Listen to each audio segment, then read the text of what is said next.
Қойшының қызы Айшаның тағдыры не болды екен, білу үшін соңына дейін тыңдаңыз. Үйде отыруға жүрегі дауаламай далаға шықты. Арқасы қатты ауырып басылғандай болды.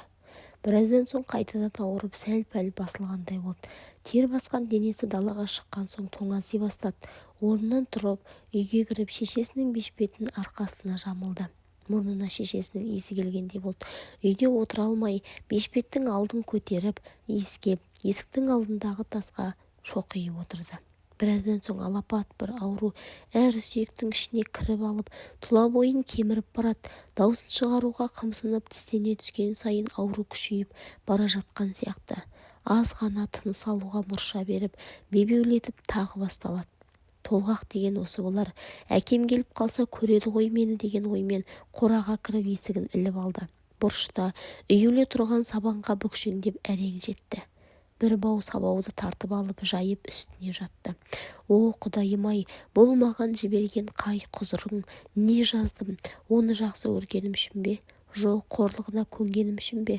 Ол болса мені сонша әуре етіп, ол аз болғандай таптап, енді керексіз аттай теуіп жіберіп, енді түк болмағандай анау сұр қатынымен шәй ішіп отырған шығар. Мені көрсе байқамаған кісі ұқсап ойқастап өте шығады. Ал мен оны маңдайыма жазылған бақытым дедім, бірақ мен оған жай алданыш екенмін. Бәрін біле тұра арбалғандай алғандай байланып қалушы ем. Міне, енді көріп жатқан бейнетім, оны көрмесем бәрі басқаша болар еді-ау деп аңырап жылады. О, қу жаным-ай, қашан бітеді мынау сай сүйегін сырқыратқан ауру? Қаншама арпалысқан есінде жоқ. Астына төселген сабанды умаждай береді. Шар ете түскен дауыстан есін жиып алды. Басын көтеріп қараса, үсті-басы сатпақ қан, көкпеңбек ала құйтақандай адам сабанның үстінде кішкентай жұдырықтарын тарс түйіп алып бақырып тырбаңдап жатыр. Ұл бал екен, қап-қара шашы шаранамен басына жабысып қалыпты. Баланың шырылдаған даусы миына шаншылған біздей әсер етіп барады. Ол балаға бір қарағаннан-ақ оның оған ұқсайтынын анық байқады. Маңдайы, құлағы, ісіңкіреген мұрны бәрі айнымайды. Аурудан құтылып жаны жай тапқандай болғанымен басы айналып, жүрегі лоблып, жер дүние төңкеріліп бара жатқандай. Шіркін-ай, бір жұтым су болса, қақ-қақ айырылып, кеберсіген ерні бір-біріне жабысып тамсана береді. Тілі таңдайына жабысқандай болып тынысы тарылды. Қораның төбесі қопарылып, кеудесін басып тұншыққандай болып еді. Әлден уақытта бір құрдымға заулай жөнелгендей, жүрегі аттай тулап қайда бара жатқанын бағдарлай алмай қалды. Алыстан, тым алыстан лақтың маңырағаны ма, жоқ әлде баланың ыңғайлағаны ма, әйтеуір бір үн құлақтан кетпейді. Бірде талып, алыстан жетсе, бірде тақ қасынан ап-анық естіледі. Әйтеуір шыр көбелек айналған бір дүние. Жүрегі айнып, құсқысы келіп, лоқсыған соң басын әрең дегенде көтеріп көзін ашқан. Астына төселген бір бау сабаннан үсті жылт-жылт етіп ирелеңдеп, жылжып бара жатқан жыланды көріп жүрегі су ете түсті. Шошып орнынан тұрғысы келген қайдан? Әл жоқ. Қалш-қалш еткен денесін билей алмай, біраз жатып, өзін-өзі тоқтатып қайта қараса, өзінің қаны. Құдды ирелеңдеген су жыланы сияқты. Бала кезінде талай көрген, үн-түнсіз қалқып, жүзіп бара жатқан жылан ирелең ете қалғанда, судан шығып қалған арқасы күнге шағылысып, жылт-жылт ете қалатын. Қаншама қорықпаймын десе де, сол кезде денесі дір ете қалатын. Мынау аққан қан да құдды сол сияқты. Бағанағыдай емес, бұл жыланның денесінің ортасы қара қоңырланып, екі жанын алқызыл қан көмкеріп жуандай түсіпті. Тіпті қораның есігіне жетіп қалыпты. Көзін жұмып еді, сылдырап аққан өзен, тіпті судың сылдырын шашыраған мөп-мөлдір тамшылар көзіне елестеді. Су, шіркін-ай, бір жұтым су болса, тағы да апасы қасында екен дейді. Алақанымен аузына су тамызғысы келеді екен дейді. Бірақ су аузына жетпей, самайына ағып кете береді. Біраздан соң ғана өзінің жалғыз екенін байқады. Апам-ай, алтын апам-ай, жалғызыңның бір жұтым суға зары болып, зарығып жатқанын білсең ғой. Шапаныңды жауып жылытар едің, аялар едің, жаным апам-ай.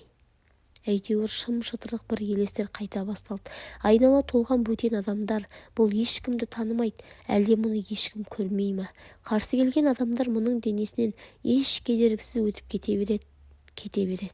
Бір кезде шешесін көріп қалды. Ар жағында жүрек тұсын қолымен басып әкесі тұр. Ол еңкейіп аузына су тамызатын сияқты, бірақ ол езуінен арасып, тамағына құйылып, денесіне төгіліп тұла бойын қалтыратып бара жатқан сияқты. Су деп зарығып арпалысып жатқан оның санасында қораның есігін іліп алғаны соншалық айқын жарқ ете қалды. Қап, бекер ілгенім-ай, әкем келсе, менің мұнда екенімді байқамай қалатын болды. Апатайым-ай, жаным апам-ай, бәрін үйреткенде өзімді аяуды жақсы көрдім деп ере берудің аяғы осылай болатын неге үйретпедің екенсің? Ең құрымаса ескертсең ғой, енді менсіз, екі кәрім, екі қартым менің, екі бейбағым менің, үмітін маған байлап отырған сорлыларым менің, қалай өмір сүресіңдер? Менің сендер үшін, өзімнің жалғыздығым үшін өлгім келмейді. Жоқ, еш өлгім келмейді, деді ол іштей. Тынысы тарылып, ауа жетпегендей болған соң кеудесін тырналап, апа, әке, келіңдерші, су беріңдерші деп айқайлағысы келген. Бірақ өзіне қаламат, арпалысып жатқандай болғанмен кірпігінде қимылдатуға шамасы жетпей, майы таусылған білте шамдай ақырындап өмірінің сөніп бара жатқанын Айша білген жоқ. Бәлен деген сайда, бәлен деген жерде, бәлен деген қойшы шал үй ішімен қырылып қалыпты деген алып қашпа сөз лау ете түскенде аядай ауылдың басшылары тез жиналып суыт жүріп кетті. Ауыл төрағасы болған соң бізге таныс, бой-сойы келіскен жігітіміз де осы топқа бас болып кетті. Қасында қызыл погонды милиция қызметкері де бар, дәрігер де бар.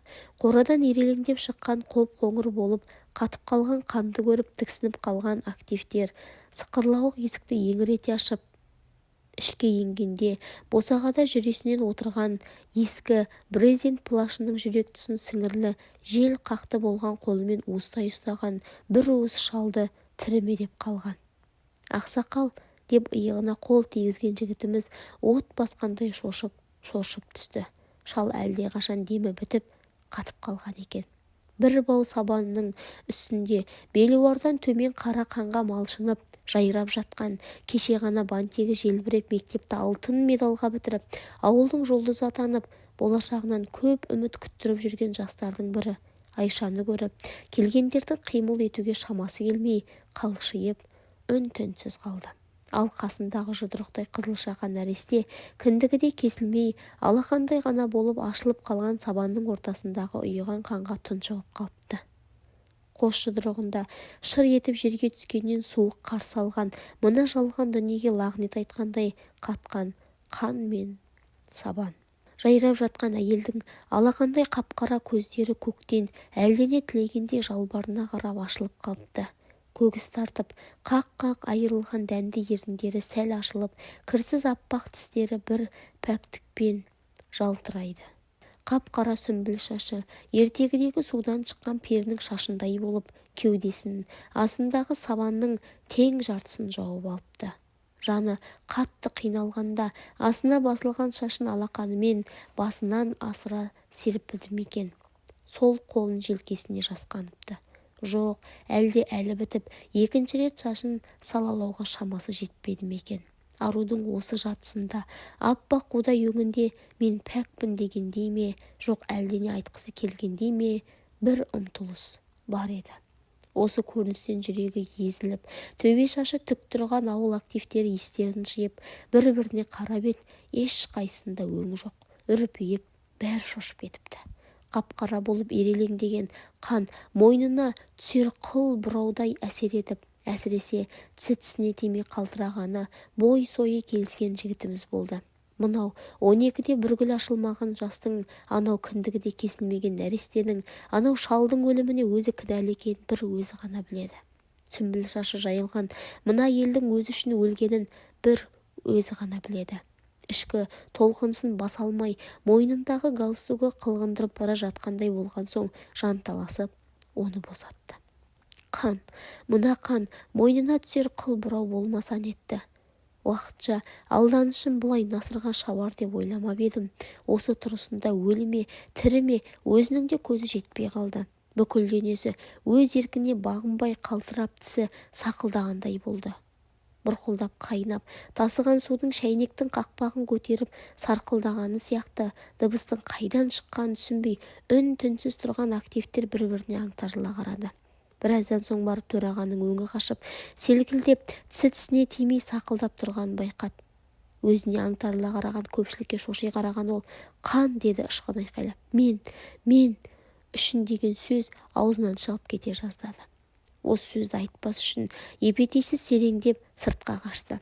Бірақ табалдырықтан аттай-маттай мұрттай ұшты. Талып қалған екен. Бірге келген дәрігер дереу көмек көрсетті. Кейін осы оқиға туралы әңгіме қозғала қалса, төрағаның талып қалғаны ылғи сөз болатын. Жүйкесі нашар екен ғой өзінің дереді әңгіме қылғандар. Содан шошынғаннан соң бір ай өзімен өзі арпалысып ауырды ғой. Ақыры денсаулығы болмай, жеңіл-желпі жұмысқа ауысып кетті. Өсетін ақ жігіт еді. Қазір де көктемде, күзде кәдімгідей көтеріліп ауырып, арнайы ауруханаға жатып емделіп шығады екен.